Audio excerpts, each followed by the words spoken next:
नमस्कार, स्वागत है आप सबका। मैं पुनीत पाठक और मध्य प्रदेश की खबरों पर विस्तार से नजर डालें।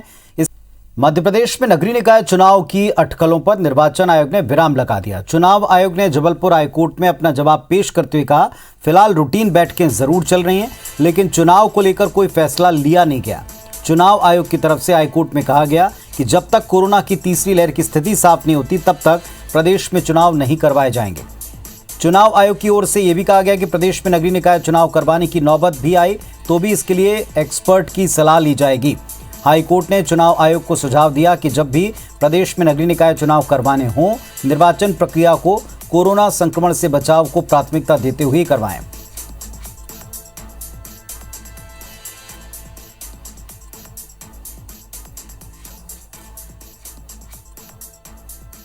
चुनाव कराने का कोई निर्णय नहीं हुआ है, मात्र जो रूटीन प्रक्रिया है वो विचाराधीन है।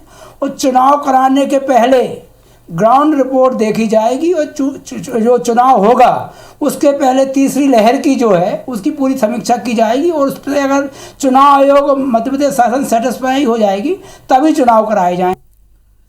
हमारे सहयोगी विजेंद्र पांडे का रुख करते हैं, जबलपुर से हमारे साथ जुड़ रहे हैं। विजेंद्र, एक तरफ तैयारियों का दौर, दूसरी तरफ अब ये जानकारी कोर्ट में।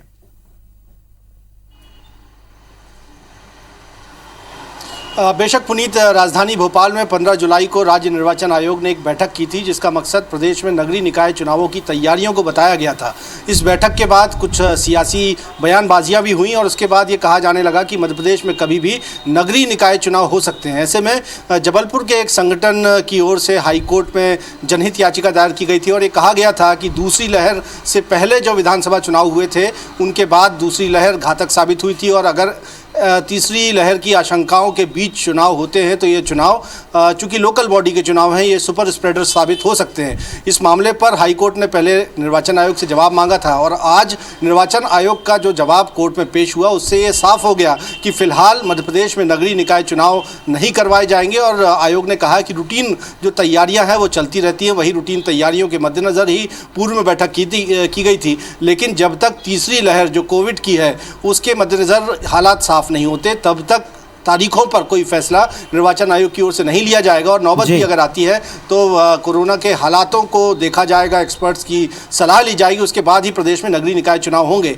तो कोर्ट ने इस जवाब को रिकॉर्ड पर ले लिया और मामले पर जो दायर की गई जनहित याचिका थी उसे निराकृत कर दिया है। फिलहाल इतना साफ हो गया है कि प्रदेश में हाल फिलहाल में जल्दबाजी में कोई निकाय चुनाव नहीं होने वाले हैं और पूरी तैयारियों के बाद ही आगामी कोई फैसला तारीखों पर निर्वाचन आयोग लेगा। जी, बहुत शुक्रिया आपका विजेंद्र इस पूरे अपडेट के लिए, जानकारी के लिए। तो कोर्ट में जवाब है आयोग की तरफ से कि फिलहाल कोई तारीख तय नहीं हुई, इस पर बाद में फैसला होगा। मध्य प्रदेश में अधिकारियों कर्मचारियों के तबादले अब 7 अगस्त तक हो सकते हैं। शिवराज कैबिनेट ने इसको लेकर अंतिम तारीख 31 जुलाई को एक सप्ताह के लिए बढ़ा दिया। सरकार के प्रवक्ता और गृह मंत्री नरोत्तम मिश्रा ने बताया कि तबादला नीति में अंतिम तारीख 31 जुलाई तय की गई थी, लेकिन मंगलवार को कैबिनेट मीटिंग के दौरान तबादलों से हटे प्रतिबंध की समय अवधि एक सप्ताह बढ़ाने का फैसला हुआ है।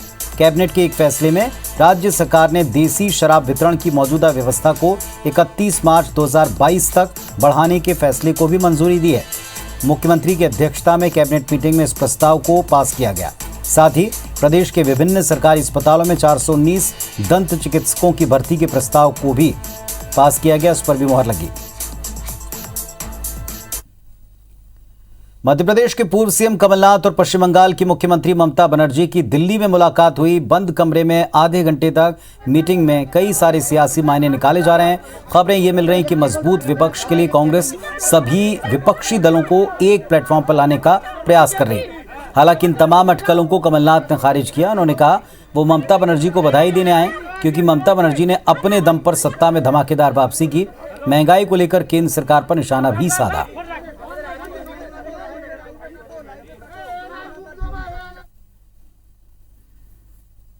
कोई रणनीति की बात नहीं करी, कोई रणनीति की बात नहीं करी, वो हमारी नेता करेंगे। पर हमने देश में आज क्या स्थिति है, आज महंगाई, आज कानून व्यवस्था, आज ये दबाने और छिपाने की राजनीति, ये राजनीति पर आवश्यक बात करिए। प्रदेश के आबकारी मंत्री जगदीश देवड़ा के क्षेत्र मंदसौर में जहरीली शराब से अब तक 4 लोगों की मौत हो चुकी है। कांग्रेस ने 11 लोगों की मौत का दावा किया है। मामले में जिला आबकारी अधिकारी सीपी सांवले का तबादला कर दिया गया। पुलिस ने जहरीली शराब बेचने के आरोपी पिंटू सिंह को गिरफ्तार कर लिया। 2 अन्य फरार आरोपियों की तलाश जारी है। मध्य प्रदेश में कांग्रेस की 3 सदस्यीय टीम मृतकों के घर पहुंची, परिजनों से बातचीत की। पुलिस ने अलग अलग टीमें बना दी हैं और अवैध शराब के ठिकानों पर दबिश शुरू हो चुकी। जहरीली शराब से मंदसौर जिले के खकरई गांव में 3 और पिपलिया मंडी में 1 युवक की मौत हुई है। 5 गंभीर रूप से इलाज करवा रहे हैं। वहीं पूरे मामले में जिला आबकारी अधिकारी सीपी सांवले का उज्जैन तबादला किया है। पूरे मामले में अब तक 2 एसआई और 1 थाना प्रभारी पर गाज गिरी है। सभी बिंदुओं पर पुलिस के द्वारा भी और आबकारी के द्वारा भी जांच की जा रही है। जितने भी एप्रीहेंशन हैं उनका हम पूरी पारदर्शिता से और सख्ती से और तीव्र गति से जांच कर रहे हैं। जो मौतें हुई हैं उसके बाद पुलिस द्वारा इसमें एक एफआईआर रजिस्टर्ड किया गया, जिसमें 3 नामजद आरोपी हैं। उसमें से एक आरोपी पिंटू की गिरफ्तारी की जा चुकी है। शेष आरोपियों की हम तलाश कर रहे हैं। उम्मीद है कि हम शीघ्र उनकी गिरफ्तारी कर लेंगे।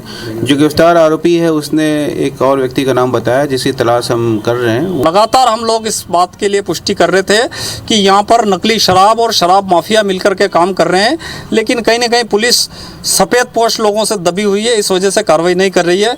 हमारी डिमांड है कि सब लोगों को न्याय मिले।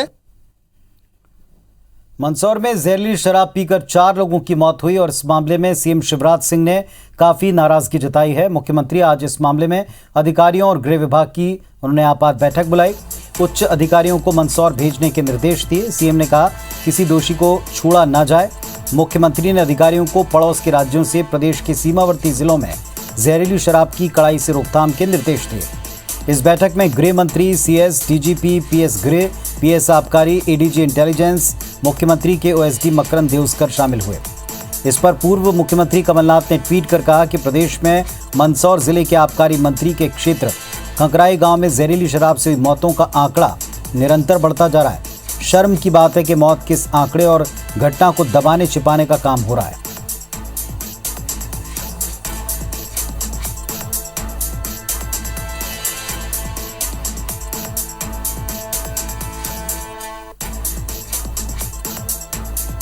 तो शराब पीने के बाद जो कि जहरीली बताई गई थी, अब तक 4 लोगों की मौत हो गई है और कुछ जो गंभीर रूप से पीड़ित हुए हैं उनका इलाज जारी है। और अब इस पूरे मामले पर सियासी बयान भी तेज हैं। मध्य प्रदेश और छत्तीसगढ़ में गरीबों को मिलने वाले पीडीएस के राशन के थैलों पर फोटो को लेकर भी सियासत है। मध्य प्रदेश में 1 करोड़ 20 लाख गरीब परिवारों के 4 करोड़ 80 लाख सदस्यों को प्रधानमंत्री नरेंद्र मोदी और सीएम शिवराज की तस्वीर लगे थैले में 7 अगस्त से अन्न महोत्सव के तहत अनाज दिया जाएगा। मंत्री बिसाहू लाल सिंह ने कहा कि प्रधानमंत्री नरेंद्र मोदी और मुख्यमंत्री शिवराज राशन दे रहे हैं तो उनकी तस्वीर क्यों नहीं होनी चाहिए। वहीं सहकारिता मंत्री अरविंद भदौरिया ने कहा कि जो काम करेगा वही ब्रांडिंग करेगा। इस पर कांग्रेस का कहना है कि छत्तीसगढ़ की सरकार काम कर रही है, इसलिए वहां के बैग पर सीएम और खाद्य मंत्री की फोटो है। जरूरी नहीं हर जगह प्रधानमंत्री की फोटो ही लगे।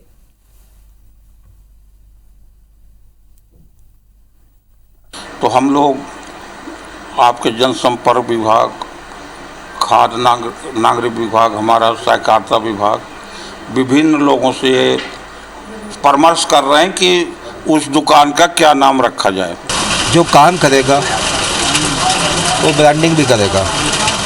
आपने तो आज़ादी के बाद कभी दिया नहीं है, इसलिए जो काम करेंगे उन सबको एहसास भी होना चाहिए कि देश के प्रधानमंत्री और मध्य प्रदेश के मुख्यमंत्री गरीब हितैषी है, किसान हितैषी है, मजदूर हितैषी है।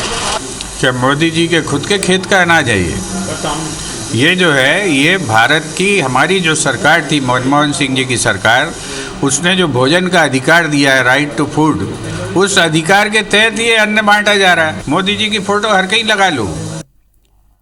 कोरोना का दौर पूरी तरह समाप्त नहीं हुआ और इस बीच शहर में डेंगू पैर पसार रहा है। पिछले 24 घंटे में 6 लोग संक्रमित हो चुके हैं।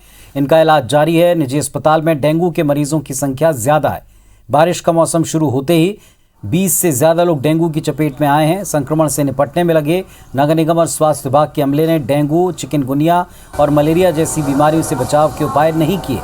मच्छरों को मारने के लिए दवा का छिड़काव और पानी निकासी की उचित व्यवस्था नहीं की गई। और इस वजह से शहर में मलेरिया, चिकनगुनिया और डेंगू के मरीज सामने आने लगे। 3 साल पहले जबलपुर में डेंगू की वजह से बड़ी तादाद में लोग बीमार पड़े थे, कुछ लोगों की मृत्यु हुई थी।